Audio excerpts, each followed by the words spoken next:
So I'd like to thank you all for giving up valuable drinking time on a Thursday night to hear my friend Theo Dorgan read from his new book, which I have been informed has just won the Irish Times Poetry Now Award.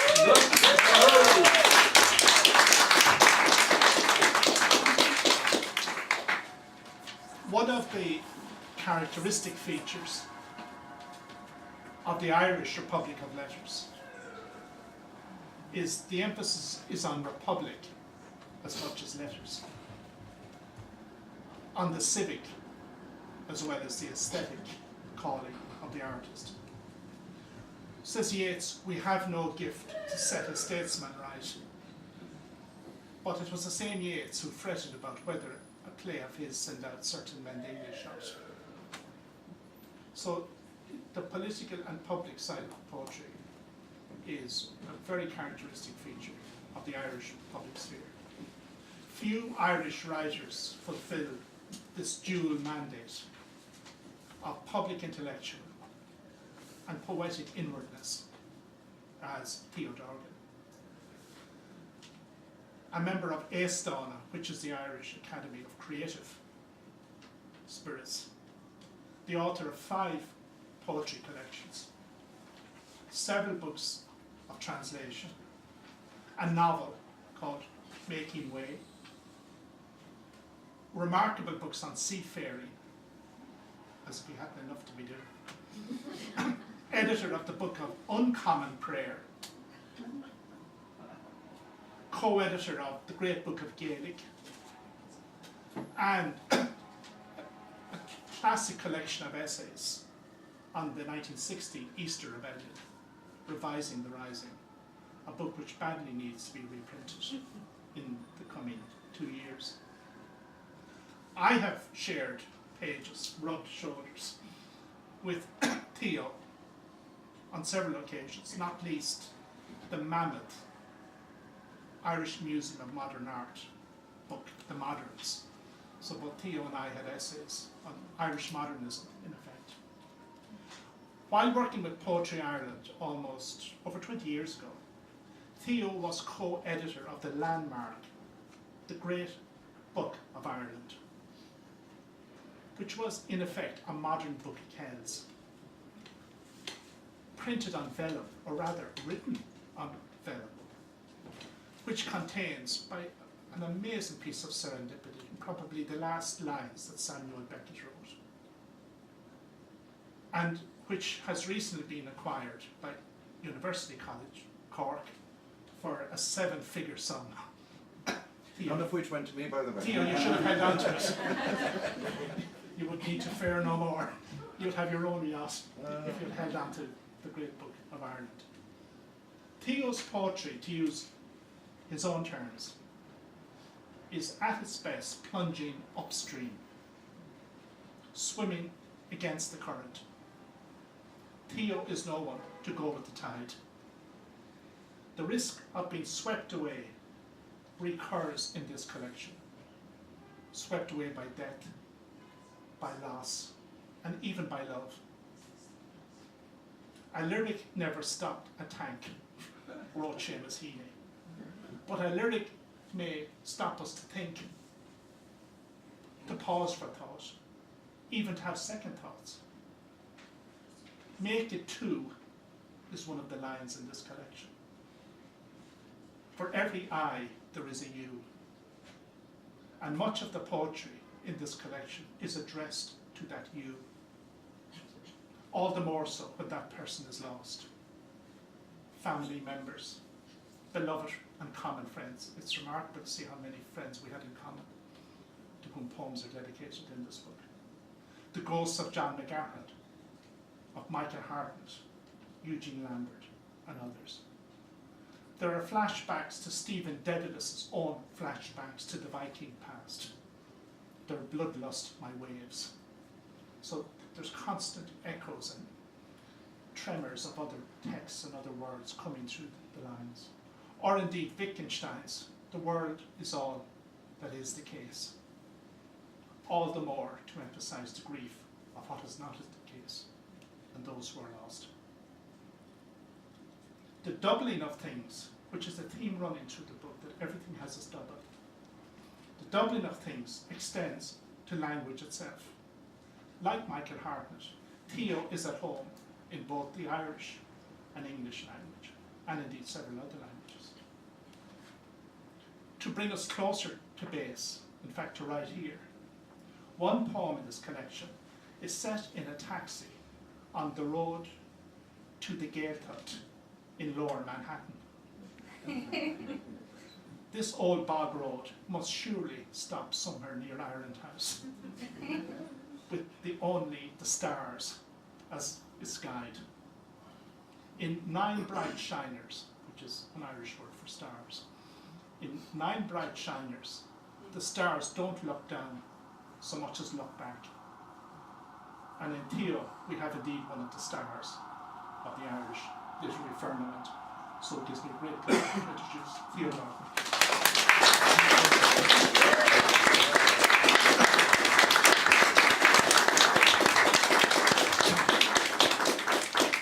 The difficulty with such a warm and erudite introduction is I'm sitting there thinking I'm on a hiding to nothing trying to follow that.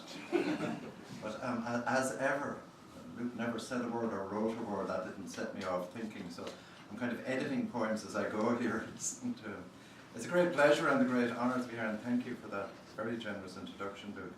It's an honour to be here and to see so many friends. I had not realised that had failed to undo so many. And may that continue to be the case. We're falling headlong into what, at least on the part of the present government, would be the slough of indifference and panic about 2016. In 1991, the government of the day decided that the best way to acknowledge the sacrifice and heroism of those who put their lives on the line, that we might enjoy the little damaged liberty we still have, the best way to deal with it was to put their heads down and hope it would go away. And so, as ever, it fell to the artists and the poets and the singers and the musicians to organise a commemorative event, which we did in Kilmainham Jail. And I'm going to open with a poem about that, but I should set the scene slightly for you. We had contrived to acquire the Starry Cloud that Constance Markievicz gave the Citizen Army, thereby precipitating Sean O'Casey's resignation. And the tricolour that flew over Boland's Mills, and we got the OPW to give us Kilmainham Jail. And they said 484 people max, and at 10 to 8, which is not Irish time, it was full, so we closed the doors. You can imagine what's coming down the track after that. But the last 2 guys to get out of the then Soviet Union on a freebie from the Ministry of Culture had been around Dublin all week and kind of came of musical chairs. They'd landed in my care for that day, so I took them to Kilmainham. So I had the interesting experience of at 10 to 8 in the evening explaining to these 2 Soviet apparatchiks that it's perfectly normal in Ireland to have a riot outside a prison of people trying to get in. And then some headstrong 17-year-old swept into the occasion, yells out, "Chivig our law." So we threw him out to complicate things. We let him in later. So Kilmainham Jail, Dublin, Easter 1991. Roadies and ponytails, stringing lights and cables. A beer can popped in the corner, echo of sound check. Outside, in the filling yard, hum of expectation. We pour through the narrow gate under the gallows hook in 2s and 3s, becoming an audience. Before the lights go down, we examine each other shyly. The singer surveys his audience, heat rising to the tricolour and plough overhead, as the first words of Galvin's lament climb to invoke James Connolly's ghost. We are joined by the dead. I say this as calmly as I can. The gaunt dead crowded the catwalks, shirt-sleeved, disbelieving. The guards had long since vanished, but these looked down on us, their faces pale. I saw men there who had never made their peace, men who had failed these many years to accept their fate, still stunned by gunfire, wounds, fear for their families, paralysed until now by the long volleys of May so long ago. I think that we all felt it. Their doubt and their new fear, the emblem so familiar the setting, our upturned faces so unreal. Only the dignity of the singer's art had power to release them. I felt it. I say this calmly. I saw them leave in twos and threes as the song ended. I do not know that there is a heaven, but I saw their souls fan upward like leaves from a dry book, sped out into the night by volleys of applause, sped out, I hope, into some light at last.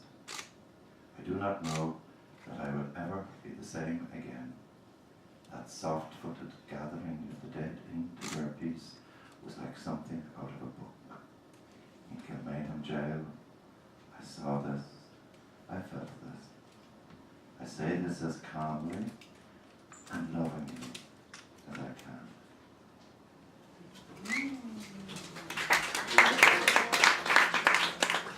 Where, oh, where is our James Connolly? Where, oh, where is that gallant man? He has gone to organize the Union, the saviour of each working man. And where, oh, where is the citizen army? Where, oh, where is that gallant band? They have gone to join the great rebellion, to free at last the working man. And who will raise the burden flag? Who will raise the burning flag? Who but James Connolly, all pale and wounded, will Raise on high the burning flag. They carried him up to the jail. They carried him up to the jail. There they shot him down one bright May morning, And quickly laid him in his grave. Who mourns now this gallant man?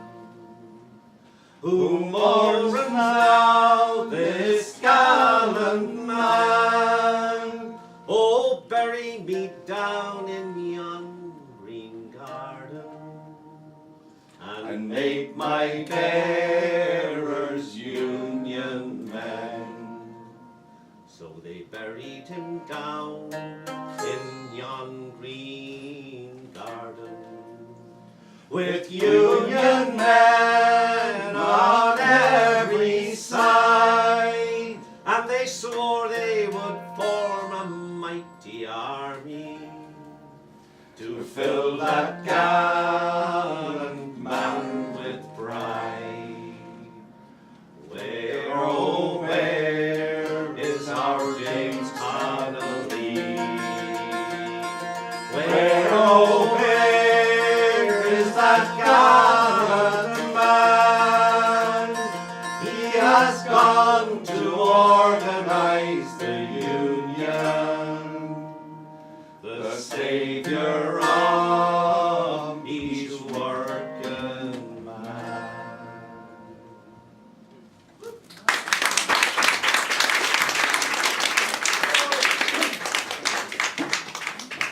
Honour piled upon honour.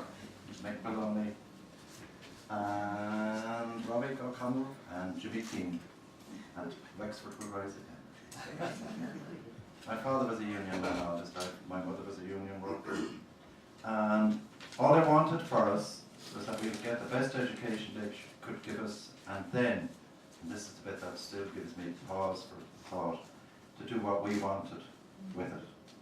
They weren't anxious that we should become doctors or functionaries of the state or whatever we wanted. I just think that heroic release is really quite extraordinary. Speaking to my father, how should I now call up that man, my father, who year after weary year went off to work, buried his heart beneath a weight of duty, buried himself early so that we might live? How should I sit here and explain to his shade that yes, this is the work I do, you died for. This is the use I make of all that sacrifice. I move the words as you moved heavy tires. True, there is no sickening stench of rubber, no heat from the curing pans, no rage at management choked back by need as much as pride. But Father, the range of uselessness is wide. Often as I grew slowly, you let slip a word, a helpless gesture, or a look that shook me to the roots. I'd sensed the void you stubbornly, heroically sweated back. Now I have everything you lacked, above all, freedom to shape the workload for the day. Sounds like freedom, doesn't it? The truth is, I hate the shift work just as much as you did. There are days lately, as I thicken in years, when I feel your sinews shift inside my frame. I catch a look of yours in the mirror, shaving. Mild, skeptical, weary, a bit resigned, but something else too. Your athlete's way of planting the feet carefully when troubled, shoulders square to the blow that may come, ready and fit to defend what you hold dear. What troubled you most? The question shies away when I stab with my pen, clumsy as ever. I don't even rightly know what troubles me, ignorant as when I wrote on your knee. What would you make of me, I wonder, sitting here long after midnight, searching for the words to bring you back, soliciting the comfort of your shades for the odd, useless creature that you made. Here is the end of all that education. The void is as close to me as it ever was to you.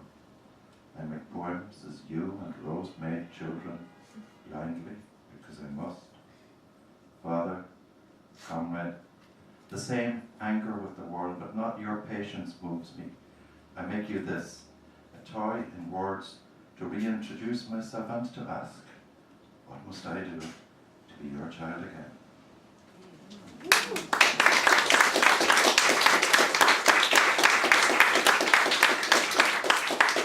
I'm taking this bit so seriously, I actually have a list. And on the list it says, lighten up. So my second home is in Greece, in the sense, not that I can afford to have a second home, but I go there every chance I get, and when things get rough, I just dive into the back of my head and go live there on the islands. And there's a thing, those of you who, and I'm sure this cosmopolitan audience is constantly in Greek islands, if not on the Salties, there's a thing that happens. It's a young couple. They met in the youth hostel in Athens. It's the first time in the history of the human race that two young people have fallen in love. It's the way she sweeps her hair back, takes his breath away, and when he gets up from the table and squares his shoulder, she swoons. And this lasts for about 3 days. And they're out on the island, and she kind of wishes he wouldn't bray when he laughs. And he thinks that really, she could wash those sneakers occasionally. No reason it falls apart. And here are the old grizzled veterans of the wars of love, sitting with their backs to the wall at a cafe and watching the ferry come in and the ferry go out, okay? I should stop at this point now. Young love. We've been watching them for the past half hour. Everyone has been watching them. The young Americans in their whirlwind of despair. Whatever picked them up in the world and held them together is no longer enough. It is the end of the dream, the end of love, the end of the world. The afternoon ferry bangs in, the ramp slams down. Everything now is bustle and heavy metal. Trucks rolling down the ramp, trucks roaring up. A tidal wave of grannies and locals and scooters sweeping in and out. What will they do, we ask? Stay or go? Nobody here in the Cafe Neon has drawn a breath for 5 minutes when she grabs her impossibly heavy rucksack and drags it aboard without a backward glance. He stands there, stone, a monument to heartbreak. The siren blares, hawsers splash in the water, the ramp drags over the hot concrete, a high metal screech, and then there is water between ramp and jetty, the gap opening. We don't cheer the boy when he takes a running jump. We cheer Demetrius, Maria's boy, in his crisp white shirt, his first job as a man. Demetrius, who hangs from the chain at the ramp's edge and times the roar perfectly, his hand outstretched. Demetrius, 19 himself, a believer in love, and wiser than us with our stopped hearts, or misplaced pity for the young.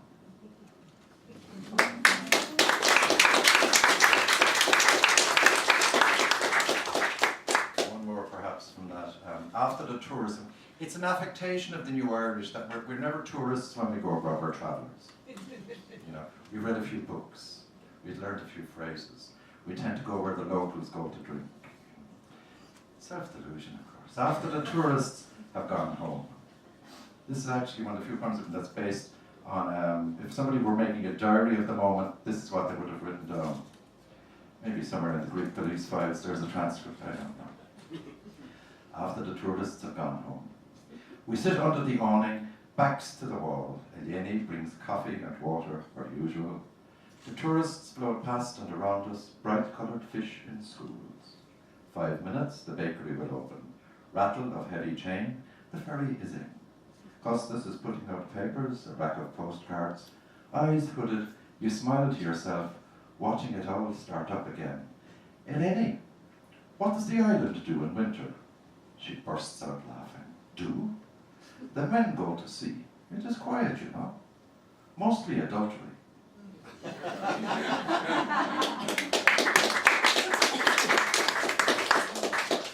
And how nice not to have to explain to an audience what adultery is. It kind of places us all on the age spectrum, I suppose.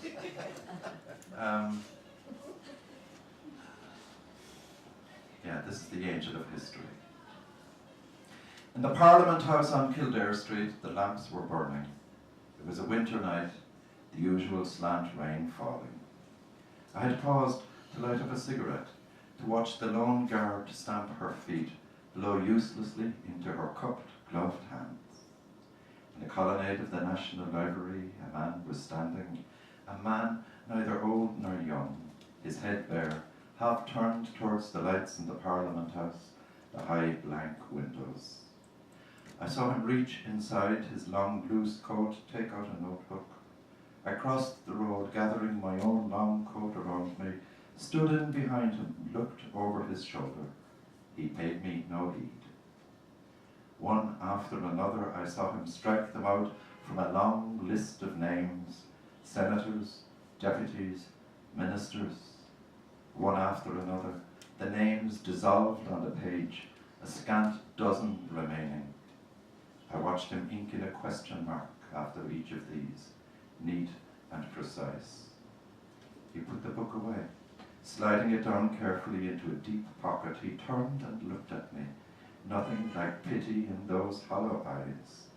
He sighed, then squared his shoulders, lifted his face to the rain, and was gone. Gone as if he had never been. But I saw him. I know who he was. I witnessed that cold, exact cancellation. Walked on, walked home, thoughtful, afraid for my country.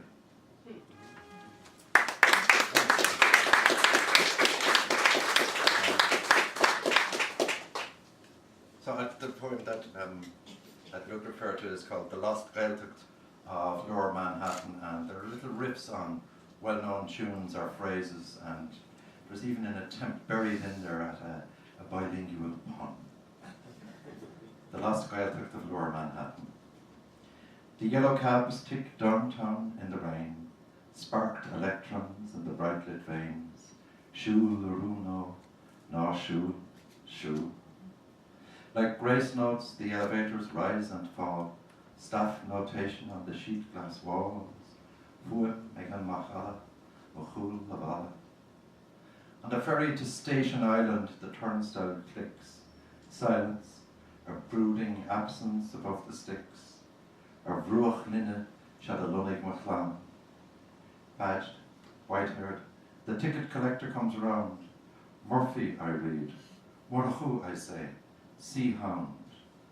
Chadastal hain, fifrienche. Corchig. There's nothing but money here. I'd sooner go home. But I know he won't. He sees it in my eyes. Toriach, Joriach, Tora Liberthe. We turn to the statue, her torch of empty air. Tell me, he asks, do they still speak Irish over there?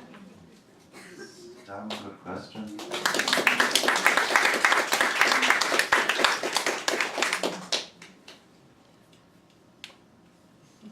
I noticed that with a cunning which is entirely uncharacteristic of me, I've picked a number of points that don't need to be introduced.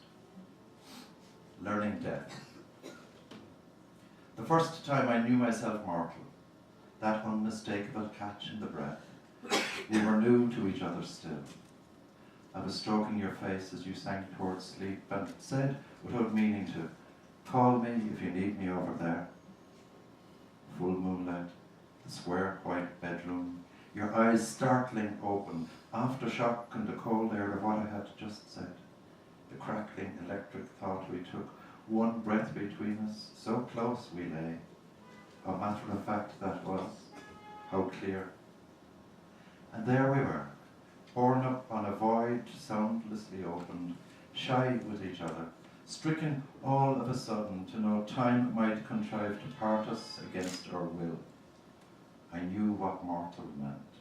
You might call, and I would not be there for you. Grief worse than any I had felt my life until then. Now, facing the white blank of the page, that thought again, unbidden. There will be an end to words, an end to compact breath. You shaped my face in your hands. You said, you'll be there, I'll be there.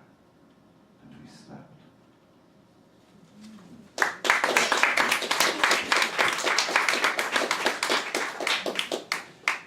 And I read this for Paula McCarthy, who took her life by fire when it became too much. Prayer to the mothers of rain. Send down your sweet cascading rain on all who burn. Wrap them in sea mist and gather them to the pool. Deluge their upturned faces, oh let fall cataract, sheet rain, torrent of cold water, that their bones may cool, their furnace hearts fall quiet, that dry rage cease. May they find peace, who are in fire wreathed and bound, or bring them on home in your song of water. You who were daughters once, now mothers forever, send down your rain, your cold, consoling rain.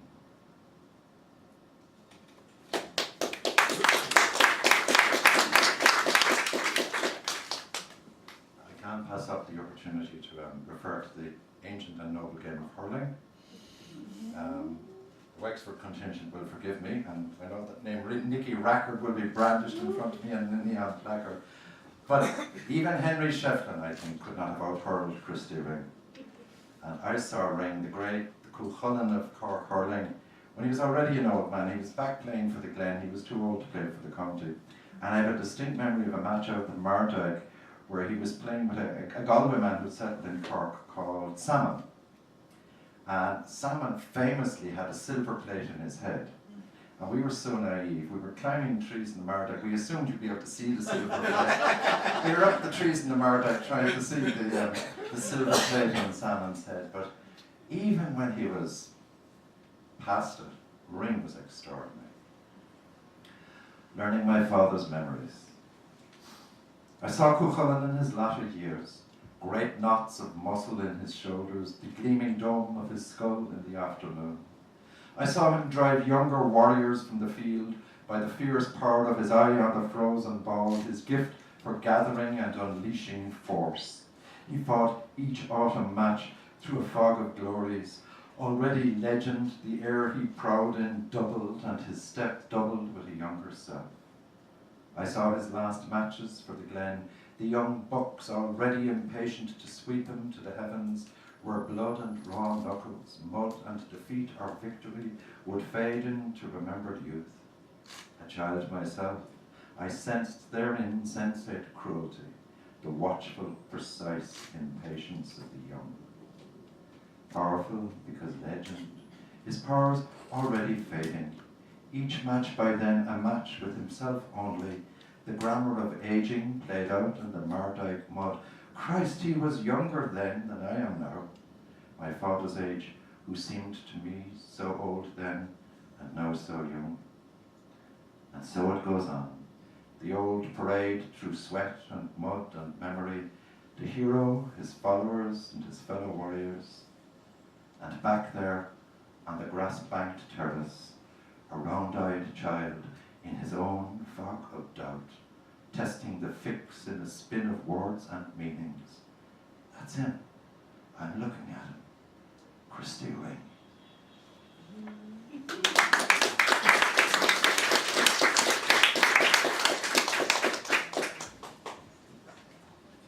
In Bordeaux, of all places, at an architect's conference that I was giving a reading at, a man came up to me and told me the story of his neighbour in South County Dublin, whose daughter was in the towers when the horror happened. And he described a man who was gardening when it happened. And it was really strange, he took me by, I'd never met the man before, and he took me by the sleeve and shook me and said, please, please, try to write that. So I tried, and this is it. I wrote it and discovered by recourse to the Oxford English Dictionary, one of the better post-imperial legacies, that aftermath is what you call the grass after it's cut. This I'd call this aftermath. You'll see why that comes in the end, but you don't really need to know it, but it's always useful to have bits of useless information kicking around. Because eventually, you really need to know it. So I do not know how to solve the problem, nobody has ever solved it, of how to signal the separate sections of a poem, which like this, for instance, is in 6 sections. Some people do 1, 2. I always think that looks ridiculous. So I just pause extra long between the sections, okay? There are 6 sections, but don't drive yourselves crazy trying to figure out which is which. It's very hot in here, isn't it? Outside a cave in the high dry mountains, a man squats on his heels, his eye drawn to a hawk circling high in the blue of night. Taking a deep, cold breath, he makes the call. Half a world away, a thin young man shades in cold water, pats his face dry, accepts the telephone and listens. Nothing now left to say.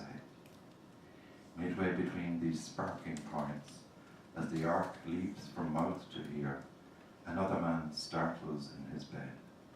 The stars look down, unwinking. He subsides.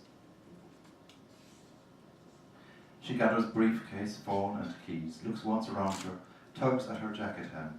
Dawn light in the hallway, crisp and clear.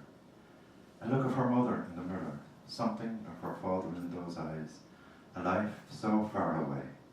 She turns to go, then scratches on a yellow pad. Tonight, phone home. Hours earlier, in Dublin, a man stood in his garden, drinking down lungfuls of September air, struck by a vision of children on the leaf-wrecked lawn. How slow planes look when heavy banked on air. You feel the weight of them in the thunder of engines, a sense of the foreordained in the long, slow inward curve. Did she glance out and see it hanging there, set level towards her? Did she know what was coming? Did she reach for her bag, somebody's hand, the phone? And what was he thinking of?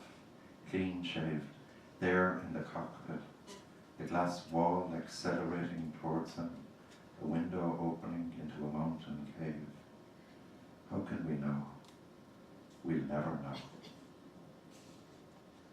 House to back wall, clean and methodical, he cuts and cuts, the engine ticking out across the suburb, steady and sure, and the phone rings.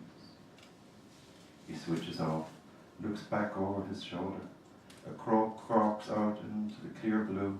He walks towards the echoing dark house. He disappears from view. Autumn turned over into winter. The garden lay silent. Nothing flew above the half-cut lawn, a broad stripe paired with bone, a swathe of lank grasses seed heads bowed. The house was a well of grief. Silence poured out of it, and kept on pouring into the garden, over the wall, out over the houses, into our dumbstruck lives. A call plunged from a satellite, and a family died, the pieces falling forever, blast shards from the mirror of shadows, unbearable rain, the same rain falling all over the world. He cut the lawn at last.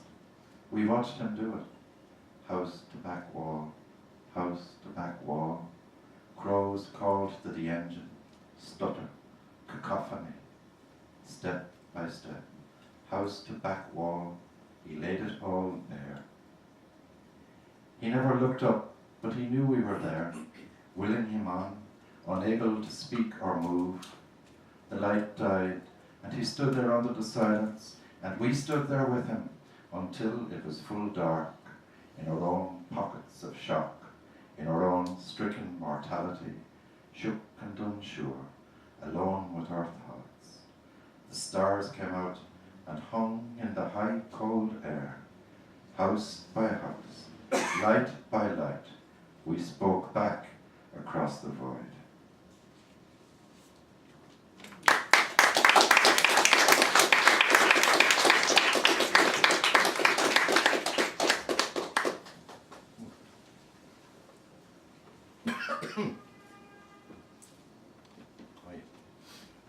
Now, sure, I'm going to read this because Pauline likes it, even though she can't hear it. I can go home and tell her I read it. A woman in winter. She walks the ditch, contented and alone, sends up a flight of crows with every stone.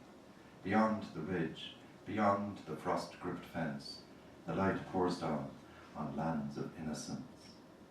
A tree stands out against the winter snow, a tree her mother planted years ago. The sun flares up and shines through bitter cold on sudden flashing ornaments of gold.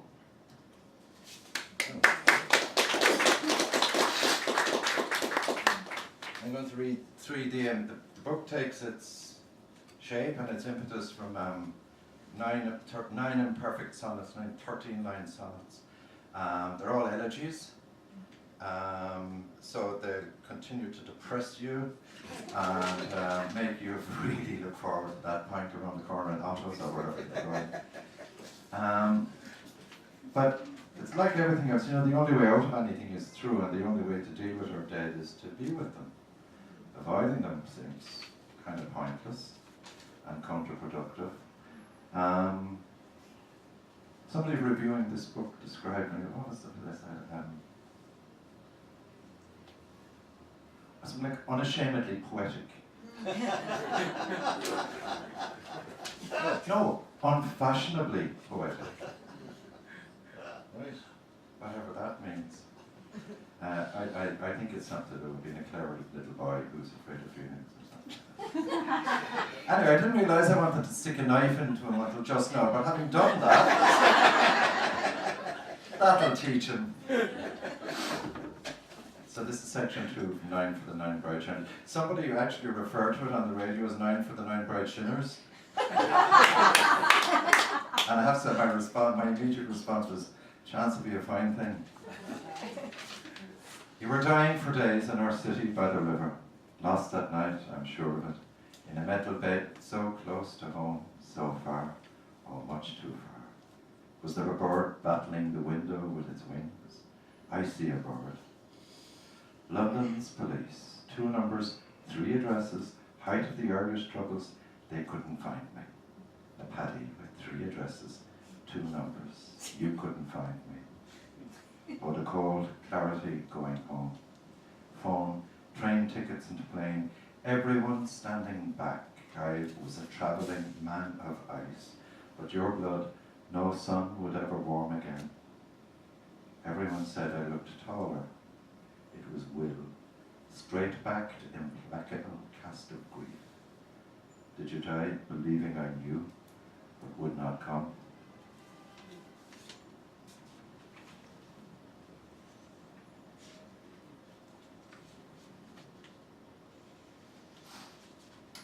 make us go play hurling. If they didn't make us, we'd have gone willingly. We resented the fact that they made us. The Christian brothers never got this bit. You know? If they forbade us, we'd been playing hurling long after the light was gone. Fog on the playing field, late evening. We make a line, and sweeping the lank grass with our hurleys, we cross from one side to the other, searching for what is lost. Now we are cold as sweat dries on our backs, our legs are blue, our breath staggered and wispy in the air. The line advances. Year by year it advances towards the deep ditch where, one by one, if the earth endures, in time they will find our bones. I raise my head up and find myself still out there in that line, beating the grass in a fury, such a waste of time. I see the long file stretch out across the field, gaps in the ranks already, uncertain men where once there were boys who would downface Alexander. We used to have a gas meter, and once a month the gas man would come with his shiny leather bag. He'd take out the box and he'd count out the coins on a sheet of newspaper on the table, scoop, scoop, scoop, scoop, very adept, like a Vegas croupier. And what we loved about it is, I don't know how this was, the gas company always slightly over-calculated the price of gas, or under-calculated, I'm not sure which. There was always a few bob left over. And in our house, that was considered free money. So it was used for Swiss rolls, or ice creams with wafers, or whatever. Right? So we would watch this guy avidly, trying to predict how much would be left over when, you know, he'd taken enough to account for the units on the meter. You're being suckered here because this is a really sad one. The gas man flicks coins from the table into his cupped palm, a blur of copper and silver. He stacks neat columns to one side. We like that something is returned. We like this man. Today, he stands at the top of the steps, side by side with my father. They are looking down and away into the stepped valley, not speaking now, watching someone swing brisk down Water Lane. I am turning over pneumonia, pleurisy, septic lungs, and they turn to look at me. A new word, sudden and clear, pity. I say it silently, like the other words, small, hard, polished things. Nuala, I say, Nuala. Somehow, it is in my head, he will take her away in his leather bag, our small dead sister. I think this, even though she's already away, with the doctor and his leather bag in his shiny, shiny car. My mother lies in a dark bedroom, staring up at nothing.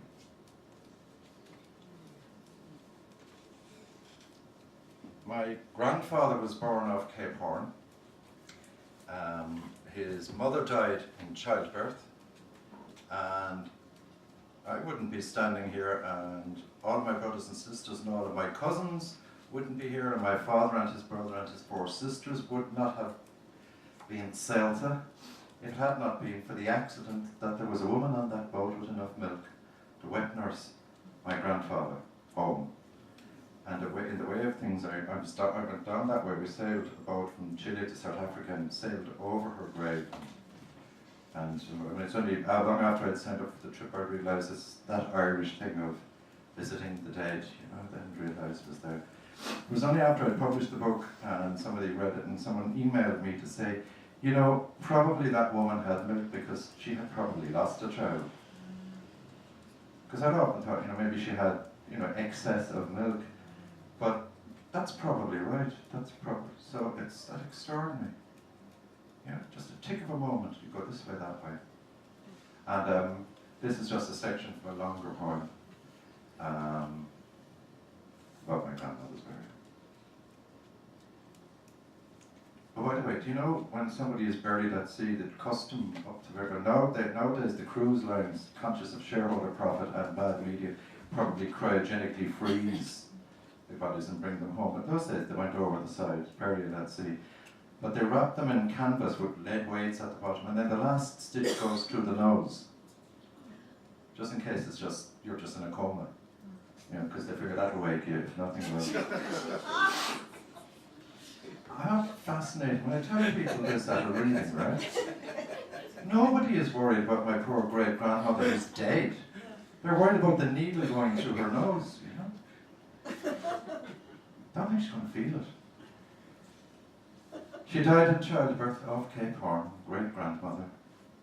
Died on a black ship heading home, the deck plunging and rising, the air down below fetid and chill.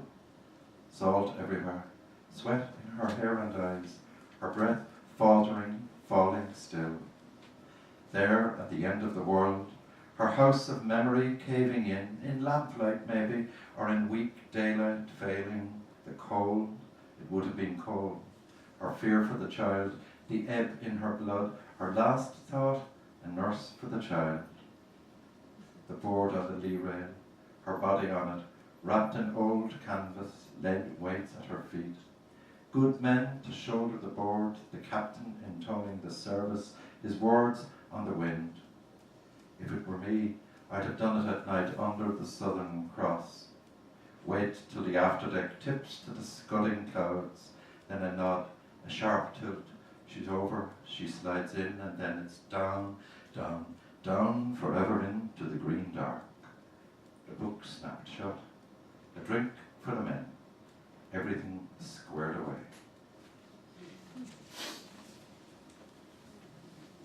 And for my friend, the playwright Lisa Tierney, who had a passionate devotion to her last dog, I think she may have mixed feelings about the new iteration. He's negotiating with the world by means of his teeth. Leisha and Trevor have met Rio, or Rio Loco as he's known slightly affectionately. He's got this new dog has got about 6 months to prove that he can not eat everything in the house. Every now and then I find myself murmuring, halal, to see if that will put manners on him. But so far he's just taking no notice at all. But we had a great dog called Bella, who loved it when he went away because she could go and be utterly petted and pampered by Lisa. Night Walk with the Dog Bella. I had to put the dog into the title because when this was published in the Irish Times as Night Walk with Bella, and I was getting some very odd looks from people who thought I was doing the dirty on Paula. And I had to put the dog so as to make it very clear that this is not a bit on the side or above or below or beneath or behind or whatever. It's the dog, okay. The tide is going out on the Borough Beach. The long murmur, the suck and hiss. Night and the islands under the full moon float at their moorings, nudge and shove. One of those nights when talk's beyond our reach, each of us wearing a single glove, the better to hold hands. You scuff your shoes, the dog carefully watching our every move. And this is all we need to know of love. 3 souls walking the beach, the tide going out that will come in again, the dog content, the fated stars above, still silent, buoyant. We stop, we turn to kiss, and the black dog goes chasing down the moon.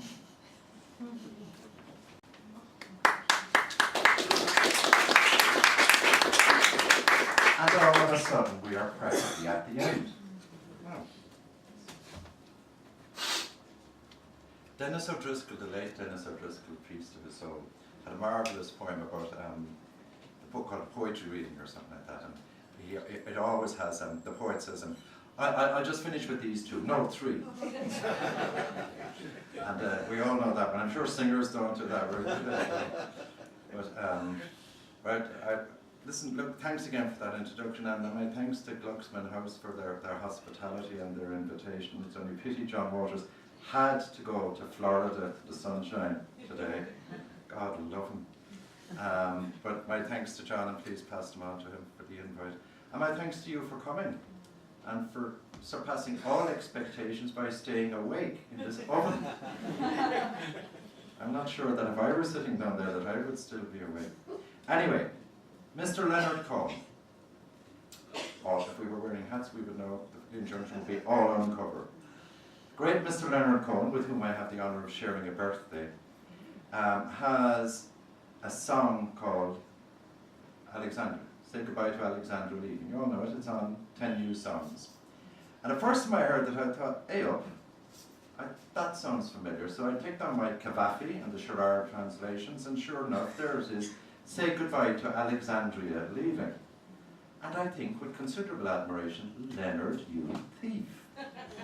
So Caroline Duffy had asked a number of people to choose a favourite poem and write a response to it.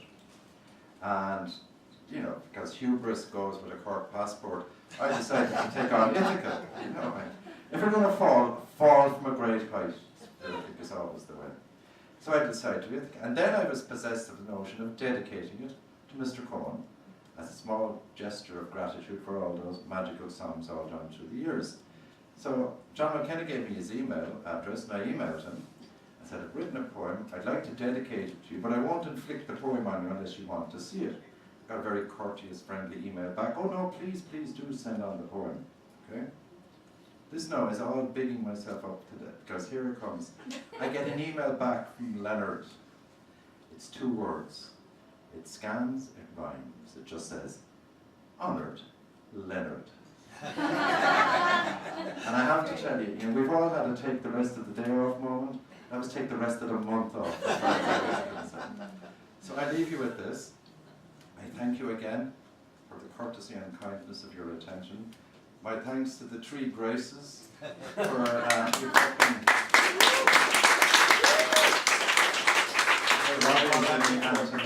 for invoking the spirit of Paddy Galvin, the great Paddy Galvin, who wrote that beautiful song. And incidentally, I forgot to say it in the introduction to the poem, the man, the singer, the dignity of the singer's art had power to reason. That man was, of course, the late great Frank Hart. Who else could call up the dead? Only Frank. But the lads, I'm not sure I'd let the 3 of you lose the campaign, you would know what would turn up. But thanks again, it was very good of you. So, Ithaca. Oh yeah, I have to explain this.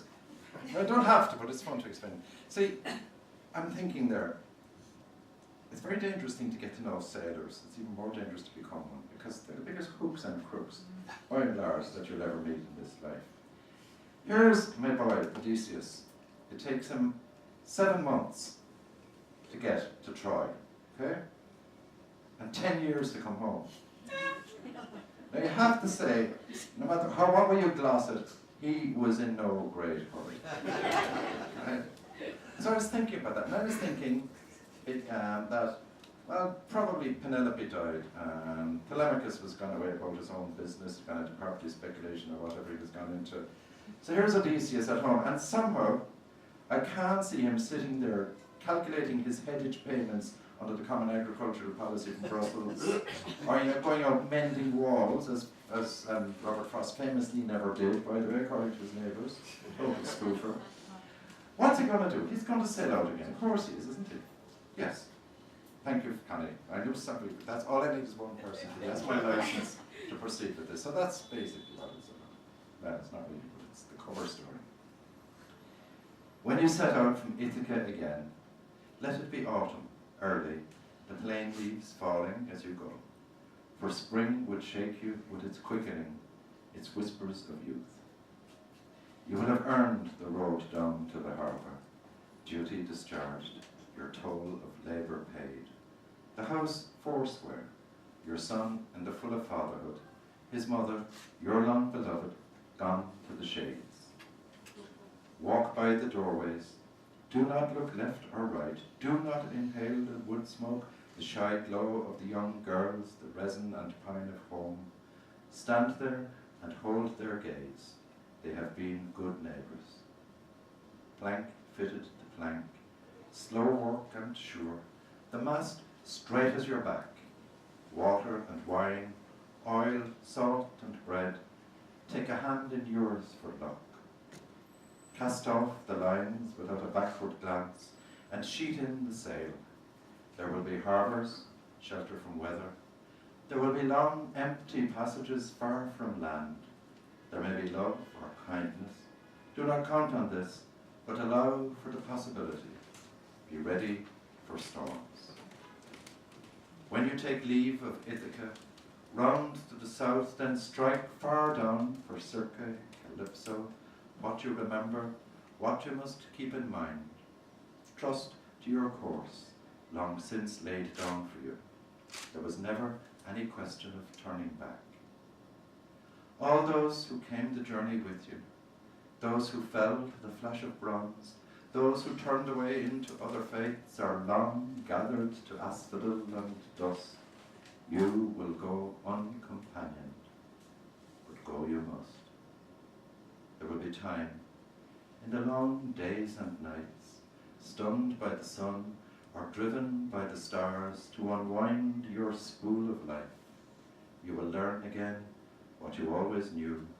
The wind sweeps everything away. When you set out from Ithaca again, you will not need to ask where you are going. Give every day your full reflective attention, the rise and flash of the swell on your beam, the lift into small harbours. Do not forget Ithaca. Keep Ithaca in your mind, all that it was and is and will be without you. Be grateful for where you have been, for those who kept to your side, those who strode out ahead of you or stood back and watched you sail away. Be grateful for kindness in the perfumed dark, but sooner or later you must sail out again. Some morning, some clear night, you will come to the Pillars of Hercules. Sail through if you wish. You are free to turn back. Go forward on deck. Lay your hand on the mast. Hear the wind in its dipping branch. Now you are free of home and journeying, rocked on the cusp of tides. Ithaca is before you. Ithaca is behind you. Man is born homeless and shaped for the sea. You must do